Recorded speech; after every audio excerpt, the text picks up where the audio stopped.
Again, the footage ended, and the next few logs were all too corrupted to even open. We clicked through them, hoping to learn about Alexei's fate, but the next uncorrupted log had been dated 20 days following the impact incident, August 27th, 1988. A bleak image was displayed before us as the camera was directed at Alexei's deteriorated body. His abdomen and chest cavity had been hollowed out, replaced by the same mesh that had first appeared on his leg. There were no muscles, tendons, vessels, nerves, nor organs, just bones wrapped in a homogeneous meshwork. In addition, the entire surface of his body had been flayed. Even his eyes had been eaten away by the parasitic infection, leaving gaping sockets on his no longer recognizable face. But his body had not yet succumbed to the injuries. Though he sat almost lifelessly still, there were minor twitches, a mere remnant of the life his body had once held. Dr. Pirogov approached his chamber. He looked exhausted and had clearly lost weight. He knocked on the glass, but Alexei couldn't or wouldn't respond. Alexei, can you hear me? Pirogov asked. No response. Do you remember who you are? Nothing. He repeated the question, which finally triggered a response. Alexei, or whatever remained of him, slowly turned its head and appeared to be studying Pirogov with his eyeless sockets. Do you understand me? He went on. Alexei's jaw started moving, producing a low-pitched hum that mimicked barely recognizable words. Alexei Ionov, was all he got out before the footage cut out once more.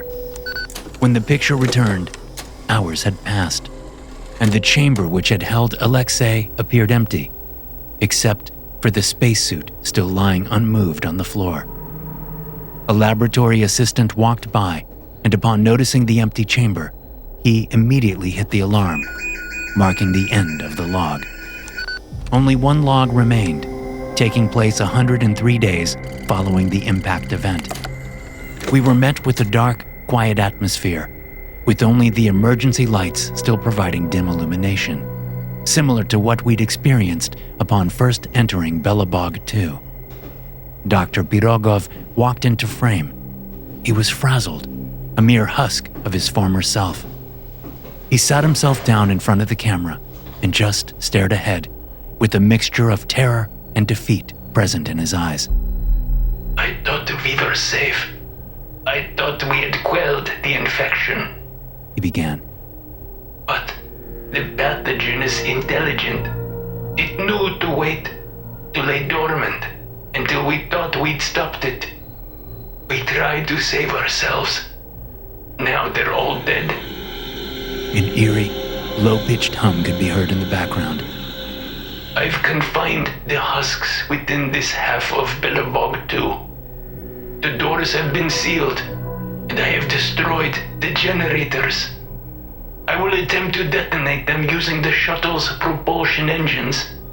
I pray that the explosion is fast enough to kill everything still roaming this place. I am recording this message for prosperity. Once this satellite completes its orbit once more, the message will be sent back home. This is my warning. Do not return to the moon. We were not meant to be here. Goodbye. With those parting words, the last log had ended. Pirogov had set out to break the generator and blow them up. But for whatever reason, he'd only been able to go through with half of his plan. That's it. We need to leave now. Yuri let out in a mere whisper. Agreed. Let's get the hell out of this place. Angelica replied. Though the footage was closing up on 4 decades in age, what little we had seen was enough to put the fear of God in us. An alien pathogen had wiped out over 200 people in just a few months, leading Dr. Pirogov to attempt a complete destruction of the station, a quest he had inevitably failed for unknown reasons. We're leaving, I announced. Gather whatever data you can. Yuri, seal off the biolab again. Lock it down. If this pathogen is still active, we're going to want to keep it inside the station. We're going to need the notes in the lab, Clara demanded. We're not going anywhere near that lab, I shot back. No, we need to understand this thing to fight it. There's bound to be a stored sample somewhere. Are you insane? Yuri joined in. We can't bring this infection back to Earth. Yuri's right. We're not doing it. I'm not saying we should bring it back to Earth, but we should investigate it closer back at the SOB. I just need a single sample to experiment on. Clara argued. No, this is not a discussion. We need to close the door on site. Yuri interrupted. We might as well collect the notes, but I cannot condone taking a live sample with us. All right, I'll go with you. Clara, stay here with Angelica and download as much data as you can. No, I'm coming with you, Clara insisted. Clara's disobedience during such a critical moment was starting to get to me. But before I could shut her down, Angelica took charge of the situation and made the choice for us. Stop wasting time bickering like children. Go, shut the fucking place down, and come back to me. I can handle the computers on my own. Leaving Angelica in the supposed safest section of Belobog 2, the rest of us headed for the biolabs to shut everything down. More than 30 years had passed since the infestation began, and we had yet to see any signs of life, human or otherwise. I had to question whether it was even possible for an infection to survive that long without sustenance, an idea that seemed to have lulled Clara into a false sense of security. I was determined to keep the mission brief, lock down the lab, and get the team out of the station in time for Steven aboard the CSM to complete his orbit and pick us up. All right, be quick, I told Clara as she rushed in to retrieve any piece of information she could get her hands on, while Yuri and I prepared to seal the door. But after only taking a few steps inside, Clara froze in place, her eyes fixated on the glass chamber we'd seen Alexe perish within. Commander, She let out meekly. the spacesuit is gone. Gone? What do you mean? I asked. It's just not there anymore. It hit me then that Pirogov had been correct. This wasn't some mindless pathogen we were dealing with. It was something else, something intelligent. It had never vanished from the chamber in the footage. It had just relocated inside the suit, hidden, biding its time until it could strike, waiting for someone to be foolish enough to let it outside. We'd been the fools that unlocked the chambers. It's time to leave. I ordered as I called Angelica over the radio. Whatever data you've gathered is going to have to suffice. Head for the airlock. We're leaving right now. I paused for a moment, giving Angelica time to respond, but a reply never came. Angelica? Nothing. Before we could process what was happening, the tension was cut by a large thud emerging from within the walls. Was that? Yuri began, before getting interrupted by another thump, this time from the ceiling vent. They're in the walls. I let out as more and more thumps were heard around us. Run!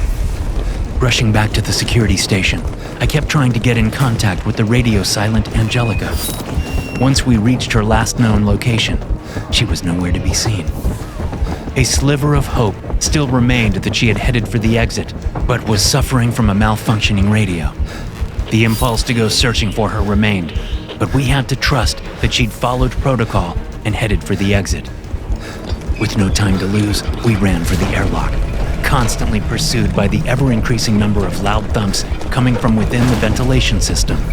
However, no matter how close they got, they never attempted to breach the metal hull, as if they had the forethought to wait for an opportune moment to strike. It only took about 10 minutes traversing the hallways before we reached the airlock that we'd entered Belobog 2 through. But as the inner hatch came into view, all hope of escape was swiftly extinguished. There we found Angelica, on the brink of being unrecognizable if not for the spacesuit torn apart and dispersed throughout her mangled remains. Her flesh had been converted to the same mesh-like structure we'd seen on the tape, but rather than maintaining her humanoid shape like the husks had, she'd been spread out. Her body now covered the entirety of the airlock, making it impossible to traverse. Few human traits remained, a few patches of skin, some bone fragments, and the outline of a head with eyes darting around the room in a panic. Even her mouth had been left in place, and though she was trying to scream, she was rendered unable to produce audible sound as her lungs had already been consumed. Angelica! I let out in shock. That's not her. It can't be. Clara chimed in, but it was a truth we couldn't deny. The poor husk before us had once been our friend. How do we get out now? Yuri asked. Though callous, it was a valid question. The thumps increased in intensity as more and more creatures gathered within the vents, and at last, they started hammering on the hatches, trying to get through to us. We need to find another way. I said as I looked down at the map, looking for an alternative escape route. What about Angelica? Clara asked. There's nothing we can do for her. Yuri argued. We can't leave her like this. Clara yelled back. The first hatch broke halfway off its hinges, forming a crack through which the creatures reached out their stringy, pale flesh. Unlike Angelica, these things had maintained their humanoid form, based on the one biological conversion we'd seen. It had taken them almost a month to convert. Why it happened to Angelica in mere minutes was a question that remained to be answered. We need to go, now! Yuri yelled. Kyle, Clara pleaded. we have to help her. I'm sorry, but she's gone. Dying here won't save her. Please. She begged. By then, the entire hatch had broken off, prompting the first of the husks to drop down before us. Vaguely resembling a twisted version of a human being, except with porous, skinless flesh. They moved with jerked movements towards us, akin to newborn toddlers taking their first upright steps. As they did, they let out a low-pitched hum in place of a voice. Commander! Yuri yelled. Having memorized most of the pathways within Belobog 2, I had come up with a possible escape route. As much as it pained me to leave someone behind, I had no choice but to order the remainder of my team to follow me as I led the way. The husks remained behind, gathering in numbers, learning to use their bodies again for the first time in decades. They appeared to quickly get a grasp of it, but it had bought us just enough time for a swift escape deeper into the station. Where are we going? Yuri asked. Airlock, on the southern end of the station. I explained. That's past the biolab. Yuri stated. We're not exactly running on a lot of options. It's our only chance. Closing the doors and hatches behind us as we ran, we forced the creatures to return to the ventilation shafts, slowing their progress as we fled. It only bought us a few seconds at the time, and the longer we attempted to flee, the more the creatures started to feel comfortable within their stolen bodies. What had started out as slow thuds inside the walls had quickly turned to a gallop, even through the narrow spaces they were forced to traverse. We passed through the biolab and ran past the first generator room. Next, we entered a small shuttle bay with 2 ships still docked. They seemed intact, but the hatch above had been damaged beyond repair in an act of sabotage, just like Dr. Pirogov had sworn. He had made sure none of the husks left the station, sealing the fate of his entire crew in the process. Containers of kerosene littered the floor, seemingly what Pirogov and his men had planned to use to detonate the station. But the containers remained untouched. One of the shuttles was open, occupied by filaments of flesh spread out across the surface, a similar fate that Angelica had met. Occupying the hive-like structure were 5 husks in a dormant state, mindless of our presence, mere remnants of the cosmonauts that had once thrived within Belobog 2. What the hell is that thing? Yuri asked in a whisper. Is that what they did to Angelica? It was a question that didn't require an answer. We just kept running, careful not to awaken more of the monstrosities. In the distance, we could hear the rest of them approaching via the ducts. We were running out of time. Through twists, turns, and locked sections, we eventually reached the second airlock. What had been a hopeful escape turned more dire. There had been significant, purposeful damage to the inner door. We had no hope of getting through. Damn it! I let out. We have to keep moving. There is another airlock nearby. Stop! Yuri said as we started running. Maybe we shouldn't do this. Maybe we shouldn't do what? I asked. Maybe we should finish what Dr. Pirogov started. Burn the place down? Clara asked. Yuri nodded. We don't know how this thing spreads. We might all be infected already for all we know. We didn't see anything take Angelica. How do we know she didn't end up like the cosmonaut in the chamber? Maybe she was infected before we even entered the station. You really think we're infected? I asked. I don't know. But can we really risk bringing this back to Earth? No, we can't. I replied. Hold on. We all saw the footage. The pathogen needs a point of entry, a wound or a scratch. We haven't even been out of our suits since we entered this place. Clara argued. Maybe it's on the moon's surface. We might have gotten infected after disrobing in the SOB. Are our lives worth the risk? Yuri asked bluntly. All of mankind could be at risk. Pausing for a moment, we could hear the monsters getting closer. We had to make a decision. Death or escape. We only had seconds to choose. We could end this right here. Yuri said. We can destroy this station. Maybe we should. But if we die here, there'll be no one left to warn Earth. Even if one of the husks survive, and Command back home decides to send in another team to investigate, we die for nothing. Clara went on. Yuri sighed, contemplating the options before turning to me. It's your call, Commander. He said. How long until we can contact Steven? Another couple of hours? I asked. 2 hours and 14 minutes. Clara said. That's it then. We're not wasting our lives on a hunch. We're going to survive until we can contact him and warn him about what we've seen down here. We're going to escape this godforsaken place and hold up in the SOB. Only then will we decide what becomes of us. If we are to die on the moon today, we better make damn sure it's worth our lives. Yes, sir. Yuri agreed. We continued through the station, sealing every door we came across in a futile attempt at slowing the husks down. As we progressed, we noticed the thuds getting quieter and quieter, and for a moment, we felt like we were successfully outrunning them. That's when we came across another module, a large dome that had been set up as a living quarters. Within were bunk beds, furniture, even a billiard table, all of which had been covered in biological matter. It looked like several converted crewmen fused together into a giant hive, split open, and were used as decor for the place. The walls, ceiling, floor, it was all covered in the flesh of the dead. We have to cross that? Clara asked. Either that, or we turn around. I replied as the thumps got closer once more. Come on. Taking a first step onto the flesh, I half expected it to wrap around my feet and swallow me whole. But the only response to my body was a mild twitch that propagated through the hive. As eerie as it felt, the action itself didn't appear to be directly hostile. Don't just stand there, I said, walking further into the room.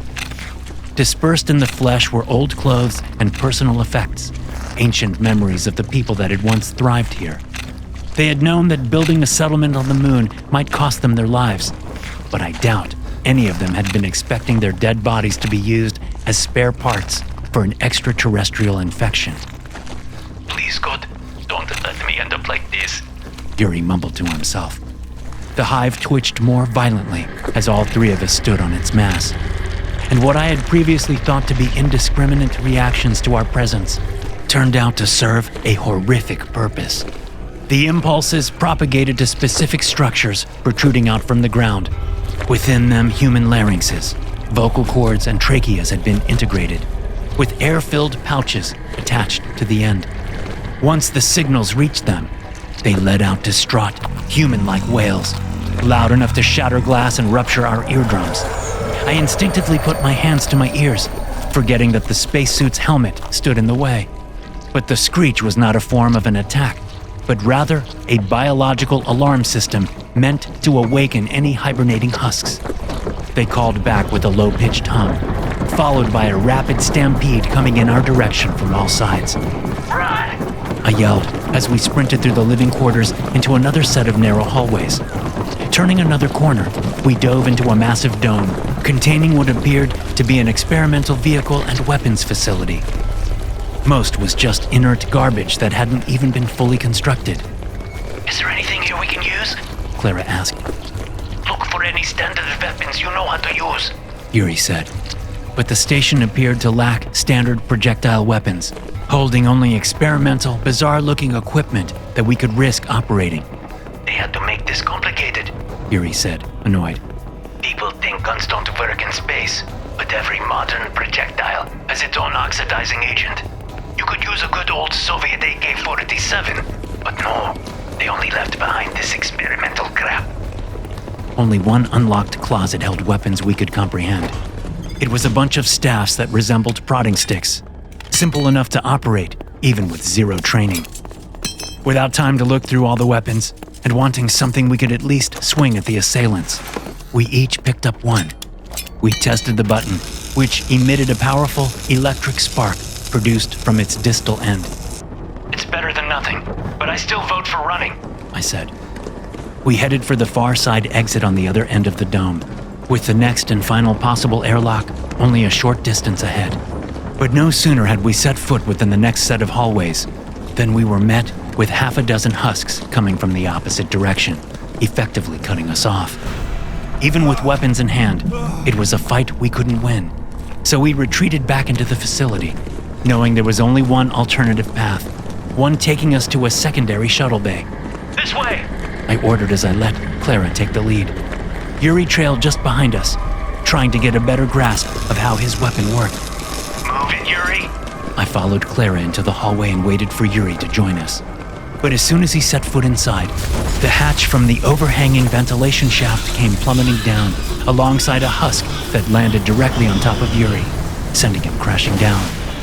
The rest of the horde quickly joined in, but rather than splitting their strength and going for Clara and me, they decided to focus their attention on the already incapacitated Yuri, who was screaming in agony as they tore into his spacesuit and then his flesh. Having no chance to escape, we used our prods at the monsters, hitting them to no avail. We then attempted to shock them. I hit the button and pressed the prod against the closest creature. The force of the shock alone was enough to send not only it, but also myself flying across the room. It held enough of a punch to light the husk on fire, its skin turning to ash as it let out a horrific wail. I quickly got back on my feet and grabbed the prod, striking a second one. Clara did the same.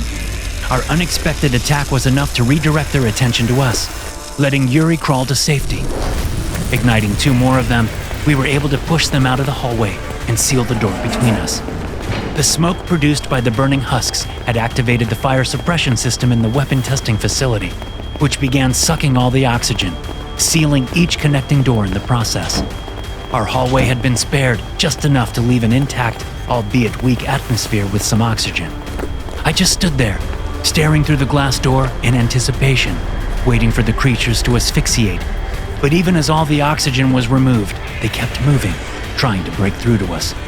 What the hell does it take to kill these things? Clara asked. We quickly tended to our injured companion, who sat, leaned up against the wall. I inspected the wounds on his abdomen as he whimpered. Come on, get up. We can't stay here. I demanded as I tried to help Yuri to his feet, but the injuries were too grave. Don't even try it. He said. Don't. I began before Yuri interrupted me. We all know I'm infected. Look at me.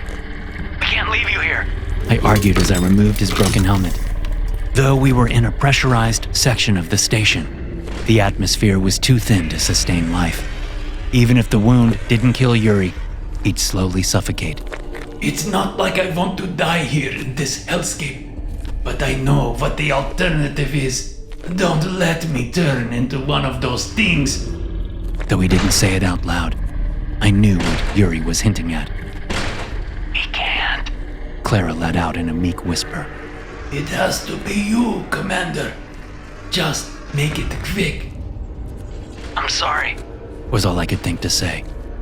Don't waste your words on me. I'm not going to be around to remember them. Now, do your duty. I nodded, before reaching out my hands and wrapping them around Yuri's exposed neck. Though it had been his wish to go out on his own terms, his body automatically resisted. He tried to break himself free, but with his body already weakened by the attack, he was no match against me. I squeezed, listening in horror as Yuri let out struggled breaths. Little by little, his body grew weak, and the breaths faded until his eyes just turned blank. My hands finally loosened their grip on Yuri, and I fell to the floor in shock, unable to believe what I'd just done. All the while, the husks on the other side kept glaring at us. They had stopped their attempt to get through, but their actions weren't the result of defeat, but rather the certainty that they would emerge as victors. They knew something we didn't. They were waiting for something. Their secret would quickly reveal itself as Yuri's body started twitching and moving. From the edges of the wound, the flesh quickly converted to the biological mesh, consuming his skin, muscles, and organs in an instant. I had thought the death would take the infection with it, but on the contrary, it only sped the conversion up. The sight alone was enough to break me free from my shock. I shot to my feet, and Clara grabbed my hand, forcing me to keep running. Where do we go? The secondary shuttle bay isn't far away. I had lost the map in the struggle, but had long since memorized the passages. You think it's still operational? Clara asked. We're not going to fly it. I replied. We reached the shuttle bay, again holding a fully functional vessel blocked by a broken hatch. What now? Clara asked. We're going to activate the engines and try to blow a hole in the hull. I explained. And if the entire shuttle explodes? I'd rather have my body obliterated than turn into one of them. Clara nodded in agreement, but with somber acceptance clearly visible in her eyes that our chances of survival were slim. I climbed up the ladder to enter the cockpit, only to find it entirely occupied by another hive. To our luck, there weren't any dormant husks within. But with the hive taking up most of the space, I couldn't fit inside. I was simply too large. I can't fit. I let out. Let me try. With a significantly smaller frame, and therefore a smaller suit, Clara might just be able to squeeze herself inside the hive and activate the shuttle. She climbed up and pushed her way inside, grunting and struggling. Unlike the hive in the living quarters, this one wasn't developed enough to have a screaming apparatus. Not that it would have made a difference, seeing as the creatures already knew where we were and were actively trying to get through. You all right up there? I asked. Almost got it. She called back as she fiddled with the partially consumed control panel. The engines booted up, preparing for combustion. But it had a minute-long countdown timer to allow for the crew to clear the area. Clara, you got it. Now, come on, get out of there. From above, I could hear her struggling to wriggle herself free from the cockpit. The hive, it's tightening around me. I'm stuck. Hold on. With the countdown progressing, I only had seconds to climb up and get her out. The flesh had contracted around most of her lower body, leaving only one arm free. I reached in and grabbed her, pulling with all my might as we got closer and closer to the combustion of the engines. Just leave me. She begged, but I kept pulling, finally feeling her getting loose. Slipping out from the hive's grip, we both fell from the ladder onto the ground. I groaned as I tried to breathe. I was certain I fractured a couple of ribs, but I got to my feet and pulled Clara up with me. From there, we limped over to the nearest supply closet and barricaded it with whatever supplies and furniture we could get our hands on. It wasn't much. We could only pray it would shield us from the blast. The propulsion systems activated, but with a sabotaged hatch, it couldn't take off. Instead, the entire energy of the engines was ejected into the narrow bay with no way out. Flames spattered across the platform, tearing it apart, filling the room with smoke as the emergency alarm screeched for everyone to evacuate. I embraced Clara in a hug as we felt the room shake around us, followed by a loud explosion as the shuttle tore itself to pieces, taking the exterior hull with it. The walls around us began to fall apart, and I could feel my feet lifting off the ground as the atmosphere was pulled out into the vacuum of space. We both screamed, unable to hold on, and as I was finally ejected out, the world around me just went dark. I couldn't have been out for more than a few seconds, and when I came back to, I found Clara standing above me, desperately trying to wake me up. She was injured, with a laceration in her suit, leaking oxygen. We were back outside on the moon's surface, surrounded by debris and the unmoving bodies of the husks littering the ground. The damage to Belobog 2 itself was significant, but more than a quarter of the station was still intact. You're wounded, I pointed out. It's nothing. The suit has already begun to seal the breach. There was a self-repairing gel layer on the inside of the suit, which could prevent the air from being sucked out in case of damage to the exterior. While it wasn't a perfect mechanism, It would prevent asphyxiating due to minor damage. I glanced over at the nearest husk, which had already begun twitching and observing its surroundings with its eyeless face. None of them had perished in the explosion. They were just momentarily stunned. Unlike us, they were not in need of an atmosphere to function. It would take a moment for them to gain their bearings and get back on our tails. Where's the rover? I asked. This way. Clara said as she started walking, only to collapse under her own weight, too weakened by her injury. I put her arm over my shoulder, and together we limped away from the quickly awakening husks. We slowly climbed the hill to the plateau where the rover had been parked. We counted the minutes until we could contact Stephen back on the CSM. I'll drive. Clara demanded. The hell you are. You need to rest and make sure you don't hurt yourself even more. Though hesitant, she let me take the driver's seat, allowing her to keep an ear open for Stephen's return. I'll take us to the SOB first. There are medical supplies there. We'll patch you back up. Take your time. Clara groaned. I'm only bleeding out. Once we'd reached the edge of the Von Karman crater, the radio finally returned to life. Stephen's static-filled voice slowly cut through the interference, worry clearly present in his voice. Commander, do you copy? Stephen, we read you. What's going on down there? Stephen asked. I saw an explosion from orbit. There was an incident at the ALO-3. We need immediate extraction. We're not alone. What do you mean, not alone? He pushed on. I'll explain everything once we get to the SOB. Clara's injured. The others... I trailed off. They didn't make it. Angelica and Yuri are dead? We couldn't save them. I'll prepare for an extraction, but you need to get to the lunar module ASAP. You have 90 minutes to take off, or you'll have to wait for me to complete another orbit. Can you make it? I looked back to Clara, who was looking worse. Her face was growing paler with each passing minute, indicating ongoing blood loss. We had to get her to the SOB, but there wasn't time for a pit stop, a fact she was well aware of. Just get us out of here, she said. On the horizon, a large group of husks had gathered. Though they weren't quick enough to keep up with the rover, they could see or sense where we were heading. Pausing even for a few minutes would mean certain death. Entering the crater, we drove for the lunar module, now on a deadline of less than an hour. By the time we reached the crater's floor, Clara was drifting in and out of consciousness. Even if we made it back to Stephen on board the CSM, the aspect of her survival was questionable at best. Clara, talk to me. You still with me? I asked as I glanced back at my now unconscious friend. My words were just barely enough to wake her into a fragile state of consciousness. I don't feel good, she whispered weakly. I think something's wrong. We're almost there. Just try to stay awake. But it was a futile task. She passed back out, leaving me alone with my empty surroundings as I drove full speed towards the lunar module.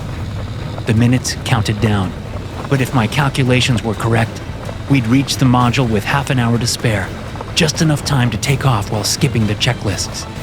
And before I knew it, the module appeared on the horizon. We were almost there. Kyle, Clara whispered. Just need a few more minutes. We're almost there. No, Kyle. I'm not going to come with you. Stop it. We're not giving up on you. We're so close. You don't have a choice. What are you... I began as I turned to face her. No sooner had I laid my eyes upon her than I realized why she'd given up. From the wound on her side emerged small, unmistakable stumps of infected tissue. How? I asked. You got wounded in the explosion. I thought so too, she began. But it must have happened as I crawled through the hive, as it constricted around me. Maybe we can fix it, I suggested out of desperation. We can turn around and head for the SOB, and let Stephen orbit the moon another time. We can still save you. No, you can't. I can already feel it inside me. It's in my head, wriggling around, messing with my memories. You need to leave me. She was right. No one had survived the infection. And even if it remained dormant for long enough to bring her aboard the CSM, taking her back to Earth would be too risky. I just need you to promise me one thing. She went on. Anything. Promise me that you'll... She began, interrupted mid-sentence as she started to cough up a large amount of blood, covering the inside of her visor. She couldn't even think to react before her chest was torn open. Large amounts of tainted flesh poured out onto the vehicle, wrapping itself around the wheels and causing it to flip. I tried to hold on, but it launched me into the air. As I collided headfirst with the ground before me, I was immediately knocked out cold. Kyle, where are you? A faint voice called through the darkness. You need to take off now! I slowly opened my eyes, seeing nothing but vast darkness above me. An alarm was beeping incessantly within my own suit. My visor had cracked, slowly letting oxygen seep out. Steven kept calling my name over the radio, ordering me to get on the lunar module and take off. Kyle, you need to take off now! You have less than 10 minutes! I'm awake. I responded. How far away are you? There it stood, only a few steps ahead. Behind me lay the rover flipped on its side, covered in what had once been Clara, now reduced to a hive. I tried to get on shaky feet, realizing I had little to no sensation on my right side. At first, I thought I'd just broken my leg, but then I noticed the infected wound. I let out a defeated sigh. My willingness to keep fighting had died alongside Clara. After all that had happened, I would gladly remain on the moon if it meant humanity could live on. All I needed was for Steven to know the truth and to bring back people to bomb the surface from orbit. I called him, ready to break the news that he'd be traveling back home alone. Steven, can you hear me? I asked. I hear you. Are you ready to take off? I wasn't sure what to say, but I figured the specifics of the words didn't matter. He just needed to get a gist of our predicament.